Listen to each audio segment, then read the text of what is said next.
କାହାଣୀ ମାଙ୍କ ପାଇଁ ଫୁଲ। ଜଣେ ଲୋକ ନିଜ ମାଙ୍କ ପାଇଁ କିଛି ଫୁଲ କିଣିବା ପାଇଁ ଗୋଟିଏ ଫୁଲ ଦୋକାନ ସମ୍ମୁଖରେ ଅଟକି ଗଲା।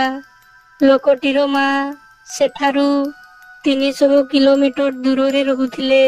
ଲୋକଟି ଫୁଲ କିଣିବା ପାଇଁ କାରରୁ ଓହ୍ଲାଇବା କ୍ଷଣି ସେ ପାଖରେ ଏକ ଯୁବତୀକୁ କାନ୍ଦୁଥିବାର ଦେଖିଲା। ତାପରେ ସେ ସେହି ଯୁବତୀ ପାଖକୁ ଯାଇ ତାର କାନ୍ଦିବାର କାରଣ ପଚାରିଲା। ଯୁବତୀ କହିଲା, ମୁଁ ଏକ ଗୋଲାପ ଫୁଲ ମୋ ମାଙ୍କୁ ଦେବାକୁ ଚାହୁଁଛି, ହେଲେ ମୋ ପାଖରେ ଫୁଲ କିଣିବା ପାଇଁ ପଇସା ନାହିଁ। ଲୋକଟି କହିଲା, ତମେ କାନ୍ଦ ନାହିଁ, ଚାଲ ମୁଁ ତମ ପାଇଁ ଫୁଲ କିଣିଦେବି।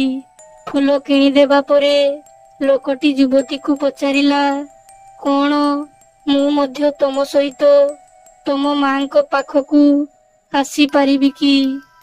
ଯୁବତୀ ହଁ କହିଲା।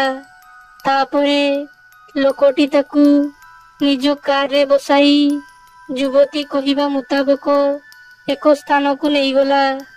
ସେଠାରେ ପହଞ୍ଚିବା ପରେ ଲୋକଟି ଦେଖିଲା ଯୁବତୀ ସେହି ଗୋଲାପ ଫୁଲଟିକୁ ଏକ ସମାଧି ଉପରେ ରଖି କାନ୍ଦିବାକୁ ଲାଗିଲା। ଯାହାକୁ ଦେଖି ଲୋକଟି ବହୁତ ଭାବ ବିହ୍ୱଳ ହୋଇଗଲା।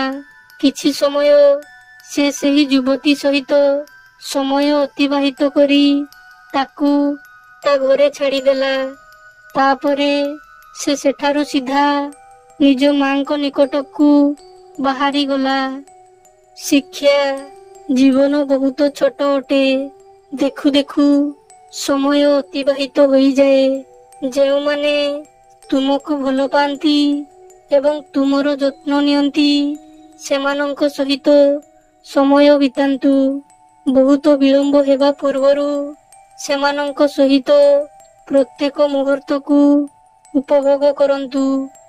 ଦୁନିଆରେ ନିଜ ମା ବାପା ପରିବାର ଅପେକ୍ଷା କିଛି ଗୁରୁତ୍ୱପୂର୍ଣ୍ଣ ହୋଇନଥାଏ।